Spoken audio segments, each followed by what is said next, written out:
Chapter 1: The Harbour.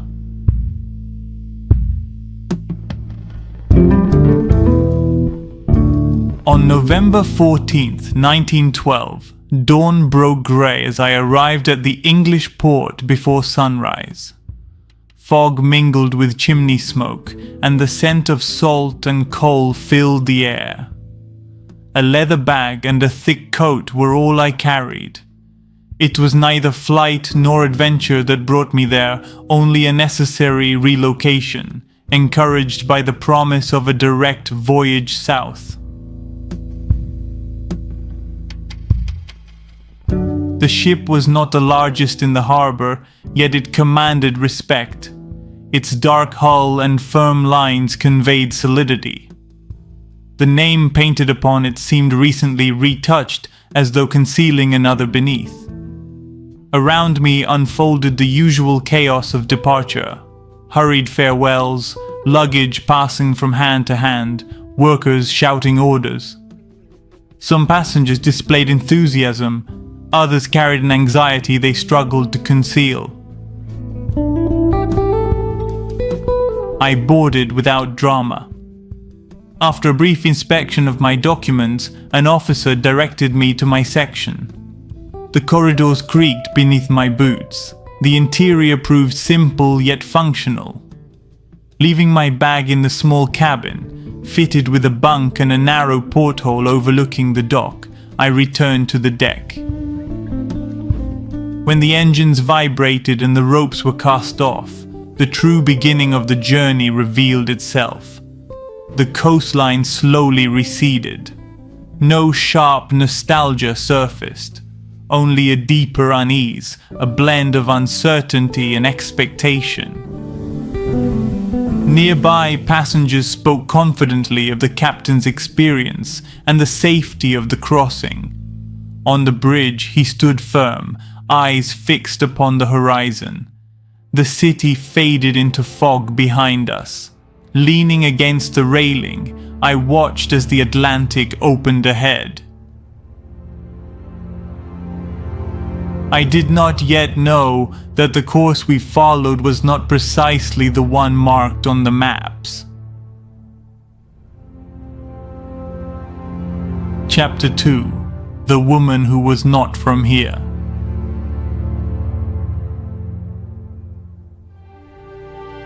The first 3 days of navigation passed with apparent normality. The sea was relatively calm, the cold gradually intensified, and the passengers began recognizing one another in the dining rooms and during walks on deck. Yet something did not quite fit. I was not particularly sociable, but I was observant, and I noticed that the crew operated with almost mechanical precision. No jokes, no arguments, no carelessness. It was excessive efficiency, unnatural.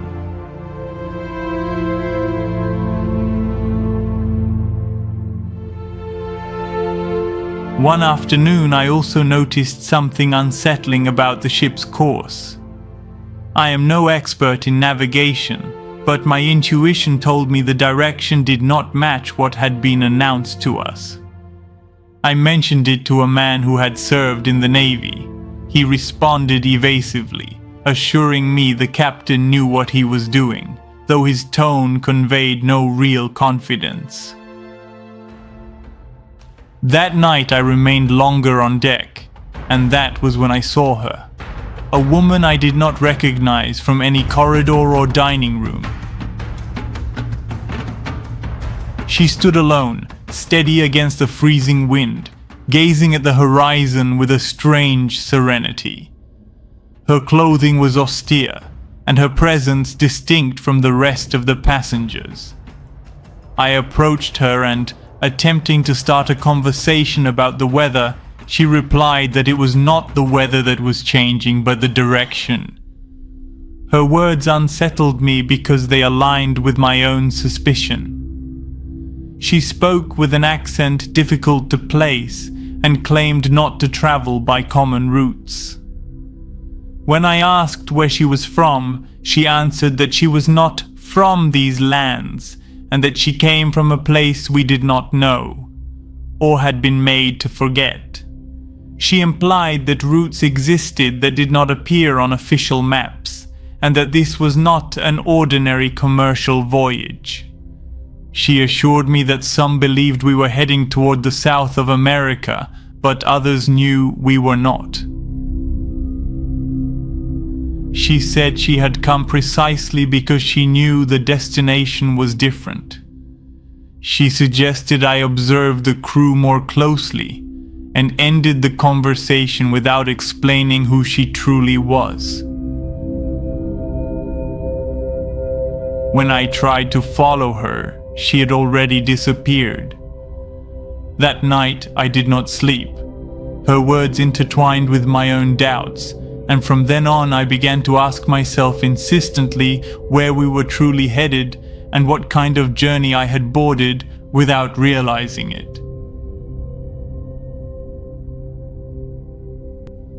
Chapter 3: Uncharted Course. The fourth day dawned with a cold that did not correspond to the month of November. It was not the usual Atlantic cold. It cut through the skin as if we had descended much farther south than expected. Frost covered the deck and thick vapor escaped from our mouths. Early in the morning I searched again for the mysterious woman, convinced she knew more than anyone on board. But no one seemed to truly know her. Some passengers vaguely remembered a solitary lady. Others denied ever having seen her.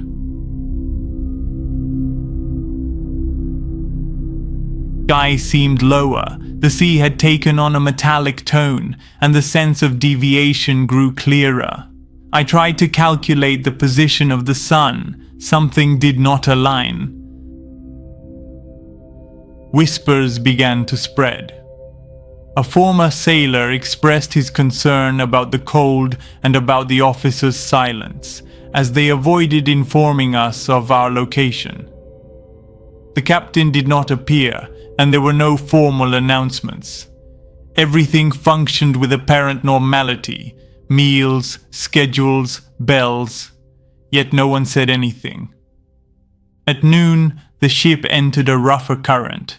A young man attempted to demand explanations at the bridge and was firmly restrained. "You are exactly where you need to be," an officer said, a phrase that proved more disturbing than reassuring. From the stern I saw the first blocks of ice floating in the water, at first small, then more numerous. We were not on the route toward America. The course was different. A sailor avoided giving a clear answer and ordered me back inside.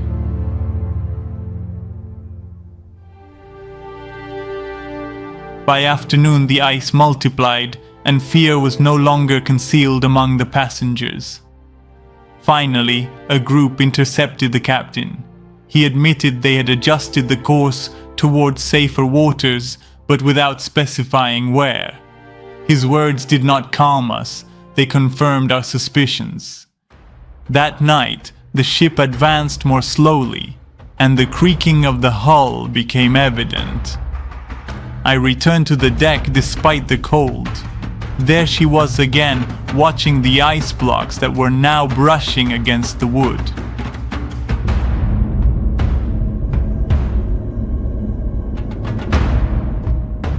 She confirmed that she knew we were not heading toward the announced destination. She said we were traveling to a place that did not appear on current maps, that some routes are not announced, they are simply executed. A dull sound resonated through the hull. I looked at the dark ocean, now more frontier than path. The ice was no longer an accident of the sea. It was the sign that we had crossed a boundary. Chapter 4: The Sinking. The impact was not a brutal collision, but a deep shudder that ran through the ship from end to end. I felt the vibration in my hands resting on the railing. I saw no block of ice strike the hull directly, and yet something had broken within the vessel's entrails. A second sound, more metallic and tearing, confirmed what I feared. We were sinking. The first screams rose from the lower decks. Water was coming in. I tried to go down, but the sailors urgently blocked the way. The tilt increased, the wind intensified, and chaos began to spread like fire. In the midst of the disorder, I remembered my parents for a brief instant, as if my mind were seeking refuge in something warm before the end. I looked for the woman and found her on deck, calm before the horizon. I asked her if she had known this would happen. She answered sadly that she had not, that none of this was meant to occur. Then the ship suffered a brutal rupture.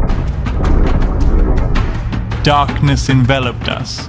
Water burst in without restraint, and panic finally exploded. There were few lifeboats, not enough for everyone. Order vanished. I saw people fall into the freezing ocean, heard pleas and overlapping commands. The ship gave way faster than any simple collision with ice could explain. I tried to return to my cabin, but the corridors were already flooded. The structure groaned like paper. A smokestack tilted, and the bow began to plunge violently. I found a lifeboat tangled in ropes and shouted for others to see it. Some managed to board it amid the chaos. In the final seconds, when everything seemed lost, I felt a brutal shove from behind and fell overboard. I expected the blow of icy water, but my body landed inside a small empty boat. I did not know who pushed me or how I ended up there. I rowed desperately as the ship rose at an impossible angle before breaking apart in silence, as if an invisible force had split it in two. The stern lifted for eternal seconds before disappearing beneath the ocean. The sea roared, and then there was a shattering void. The storm unleashed its fury. My small boat was dragged by currents that seemed to have a will of their own. I lost all sight of other vessels. I was left alone, adrift beneath a starless sky, with the echo of the shipwreck still vibrating in my mind. For hours I struggled against the cold and the waves. When the storm finally began to subside, I lifted my eyes and saw, far in the distance, something white and continuous. They were not scattered fragments of ice. It was a long, brilliant, imposing line, a white wall rising before me. Chapter 5: The Continuous Ice Barrier. Dawn brought no relief. Surviving the sinking did not grant me peace. It merely left me breathing. My body functioned on instinct, blocking memories to avoid breaking. The sea after the storm lay in unsettling silence, as if it had never devoured an entire ship. That was when I saw it clearly. An endless white wall rising from the ocean, a vertical barrier that seemed to divide the world in two.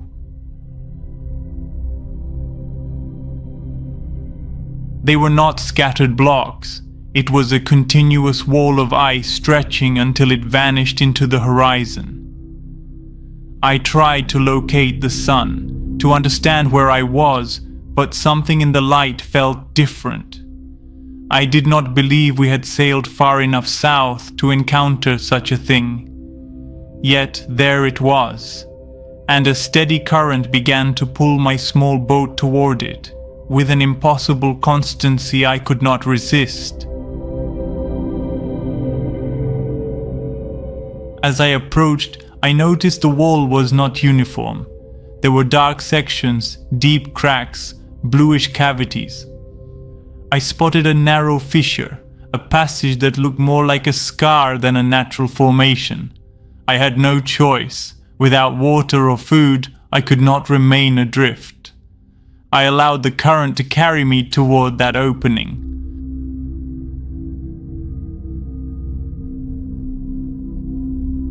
The corridor was narrow and silent. The ice nearly brushed the boat. The temperature dropped even further. There was no wind, no birds, no sound at all, only the soft friction of water against ice. And then suddenly the tunnel opened. The landscape changed completely. The sea was clearer, calm, almost motionless. The sky held a different tone, cleaner somehow. The wall remained behind me. Before me there was no ice, but an island covered in unfamiliar vegetation. I advanced for hours in extreme exhaustion until the boat struck land. It was real, sand, trees, gentle elevations. I dragged myself ashore and pulled the boat as far in as I could. The sand was warm. The air was different. I moved into the vegetation. I found red fruits, and despite my hesitation, I ate them. The taste was intense and sweet. I sat against the trunk of a massive tree, and fatigue overcame me. I awoke to distant voices, a strange chant. I walked between the trees, and the forest opened to reveal something impossible, a city. White towers of perfect geometry, wide pathways, structures reflecting light with an almost artificial purity. Strange figures moved between the paths and the edge of the forest. I felt that the world I had known had definitively fractured. It did not seem accidental that I had arrived there. The currents had guided me. And as I observed that impossible city beyond the wall of ice, I could only ask in a low voice, where am I really? Chapter 6. The Eyes That Do Not Blink.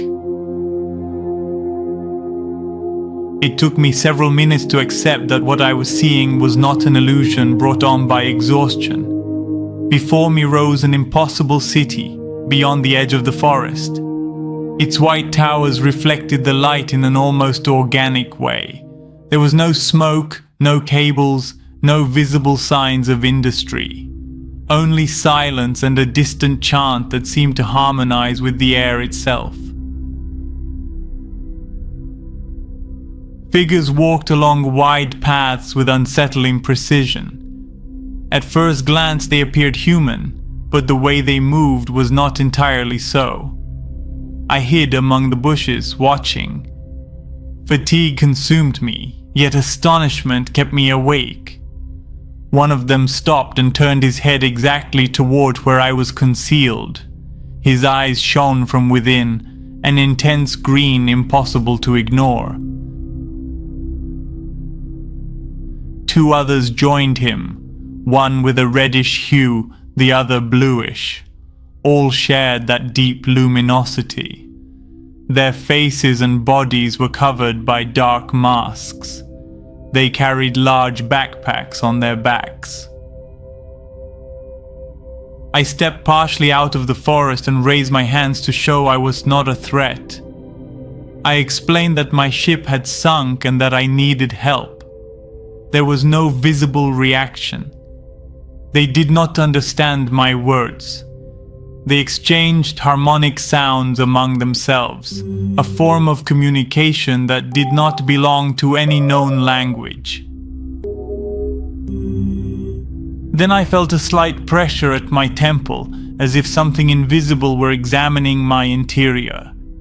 It was not pain, but neither was it natural.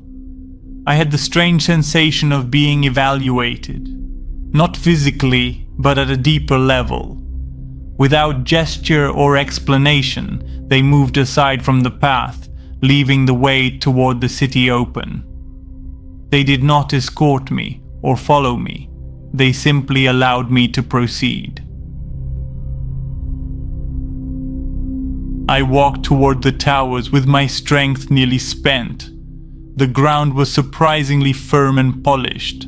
As I approached, I observed seamless surfaces, precise curves, translucent openings emitting light from within.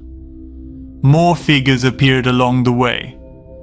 All watched me, and as I drew near, they stepped aside. For the first time since the sinking, I understood something unsettling. I had not arrived there by chance. I had crossed a boundary. The shipwreck no longer seemed a simple maritime accident, but the threshold to something that existed beyond the known world. Chapter 7: The Inner Gate. I advanced toward the heart of the city, feeling that with every step I was moving definitively away from the world I had known. The towers were not ordinary constructions. They seemed like living organisms, interconnected by suspended bridges without visible supports. There were no thick columns or exposed beams. Everything was integrated into a structural continuity impossible for the architecture I was familiar with. I heard no engines or machinery, and yet everything operated with precision. The gardens were perfectly maintained without anyone appearing to tend them. At the center, a gray wall surrounded the main core. It was not defensive in the traditional sense. It was a deliberate barrier, protecting something deeper. I approached the only visible opening, a large door made of the same organic material as the towers, traced with patterns I could not decipher. I felt real fear, a fear different from that of the ocean or the ice. I placed my hand on the surface. It was warm, as if it possessed a life of its own.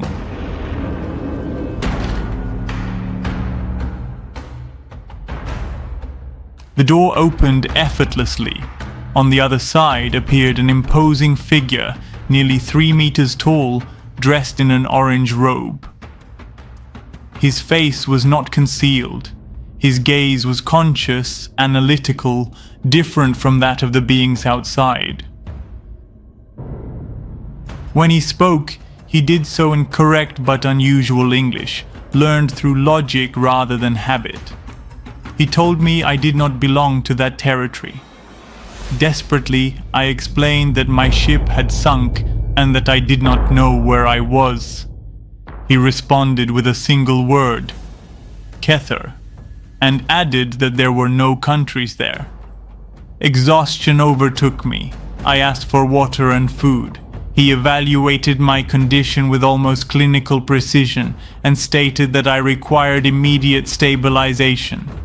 Then he gave a simple instruction: enter.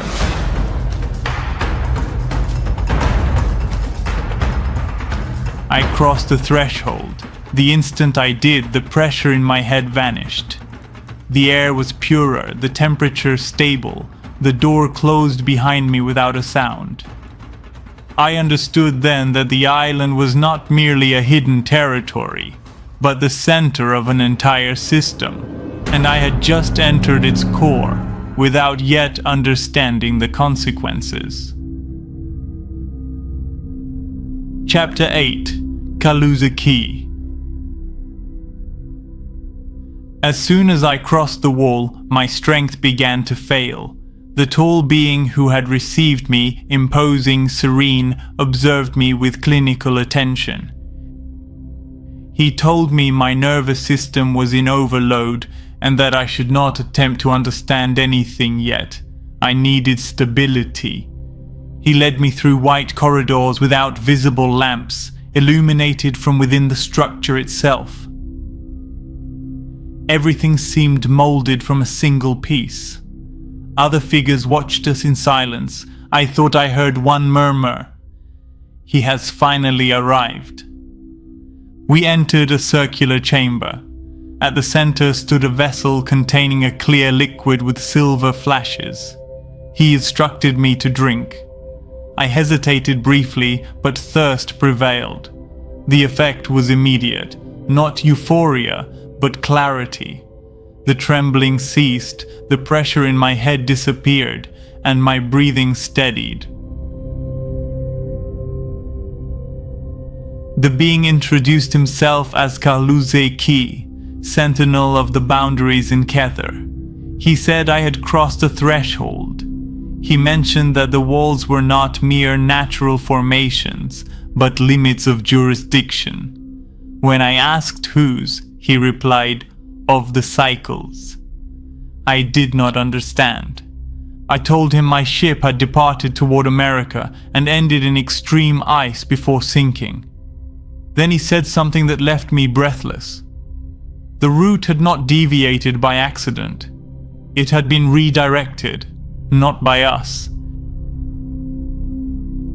He showed me luminous projections on the wall, maritime routes, currents, points representing vessels. I clearly saw the trajectory of my ship. It began westward and then curved southward in an impossible arc. It was not the path to America. Someone had altered the course. When I asked who possessed such power, he responded that in the known lands, power is concentrated in structures invisible to the majority. Then, with absolute serenity, he stated that the objective had been to kill all the passengers.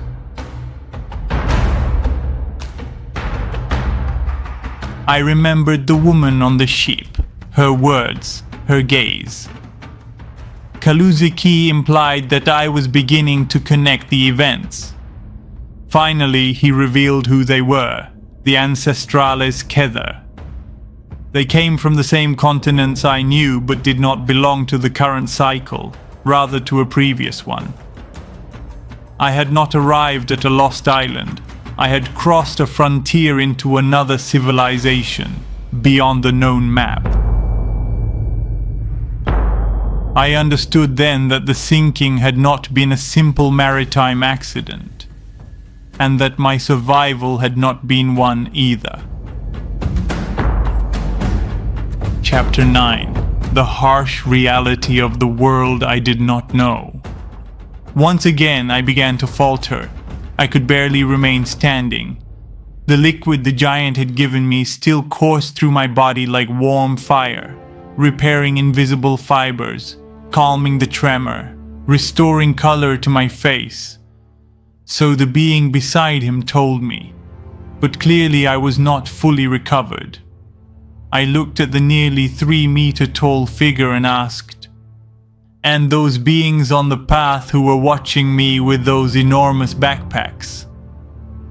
The giant studied me for a long moment. "Strange visitor, do you wish to know everything at once, or shall we go step by step each day?" "Choose the second option," said another being observing from behind as a friendly recommendation. "All at once," I replied without thinking. "Please." The giant inclined his head slightly. The other being placed his hands over his head, as if unwilling to witness what was coming. "Are you certain it is not advisable?" "Yes, please," I insisted. "Very well, but you will not be able to hold it all." The being behind activated a blue screen and programmed something. The giant began to speak while thousands of images appeared in the background.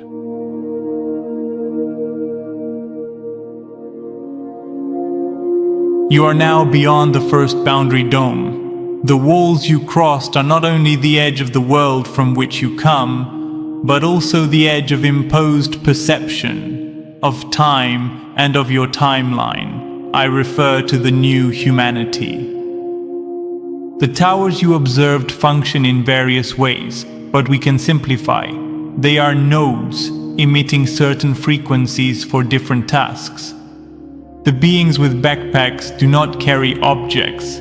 They carry fields and analyze the environment, detecting toxins to purify the zone. Some entities, such as the Greys of Orion or the Etamines of Draco, cross this region with piloted craft and drones to contaminate it. You do not come from a distant planet. You come from a sector that has been fully administered for a very long time. The planets you were told lie at incredible distances in the skies are actually located here, beyond the natural and artificial boundaries. The sky you knew is not sky. It is projection, a simulation carried out with advanced technology you surely do not fully comprehend. The stars you see above your native lands are not far away. They are part of the same dome, using what is known as the invisible dome projector. You were not taught to look upward to expand yourself, but to diminish yourself, to feel smaller and more insignificant each day. The idea of a universe was installed so you would forget the horizontal map. You do not live on a lost sphere, you live within a stratified system of domes.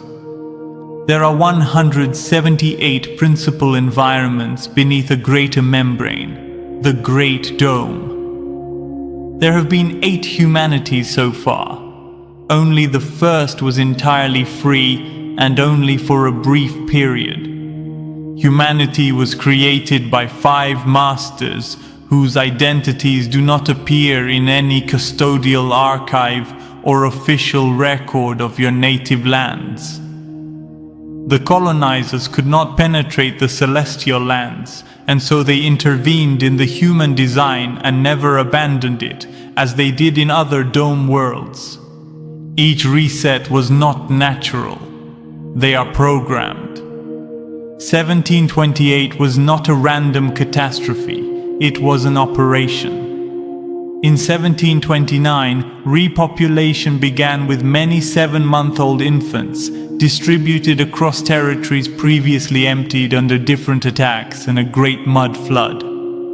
Memory was fragmented and almost entirely erased. Genealogy was rewritten. Cartography was replaced. A second invisible ceiling was installed. The mental ceiling. The noise you hear in your mind is not pure thought, it is imposed interference, it was implanted. The gland known as the pineal, which once connected to the source, was atrophied and only partially replaced. Progress was redefined as escape toward the unreachable, while the edges were turned into myth. The climate around them was modified to make them inaccessible or extremely difficult to reach. War was used as partial reset. Portable money replaced the connection to the land, substituting the purest bond. It became a measure. The custodians are not gods, nor are the Anunnaki the creators of humanity, though they did construct the pyramids. Together with the Greys, the Etamines and other beings, they are parasitic administrators of cycles. They colonized approximately 88% of the known environments of the entire Great Dome. They penetrated domes other races never crossed. They attempted to pass into the celestial lands and their bodies disintegrated. They created matter transfer portals still in use today, though some are abandoned and dangerous. Many remain active beneath your continents. Some races were used as experiments, others vanished without record, for example, on Mars. There exists a second Earth, the land of the clones. Entire civilizations were replicated there.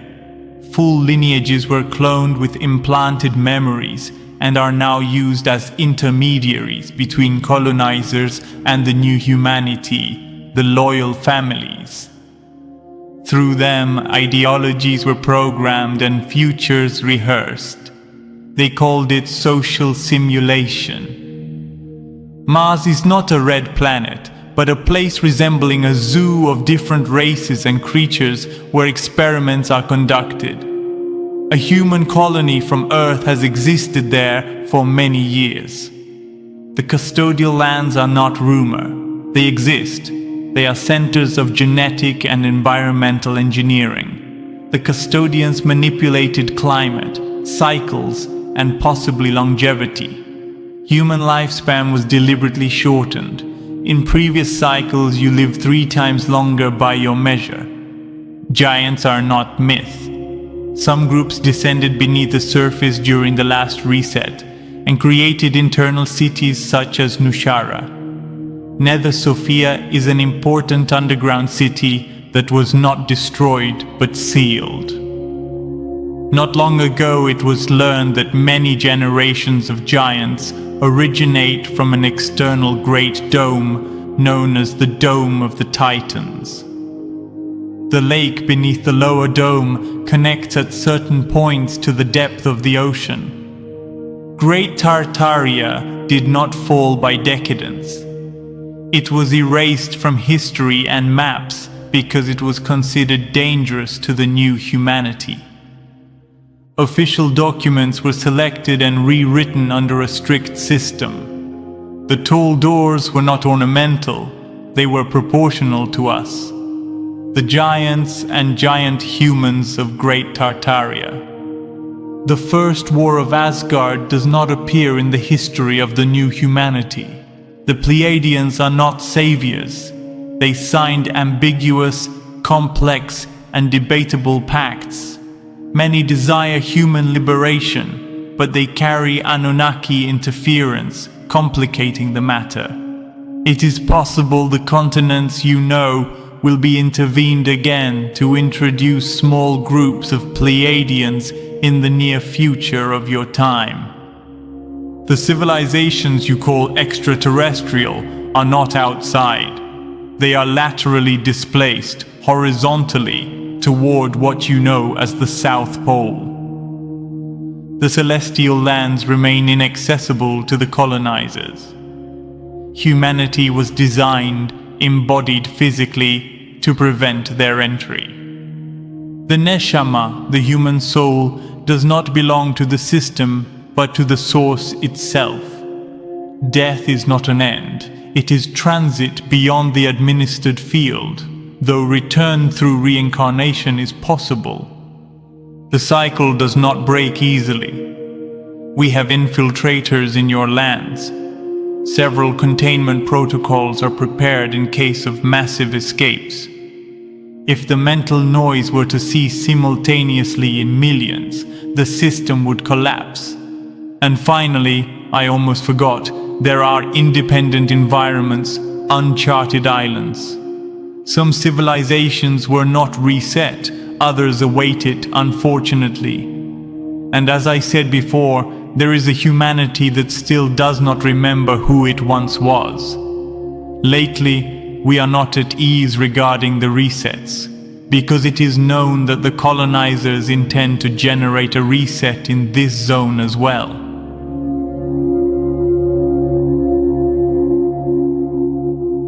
When the giant uttered the final word, my eyes rolled back, and I collapsed once more into unconsciousness.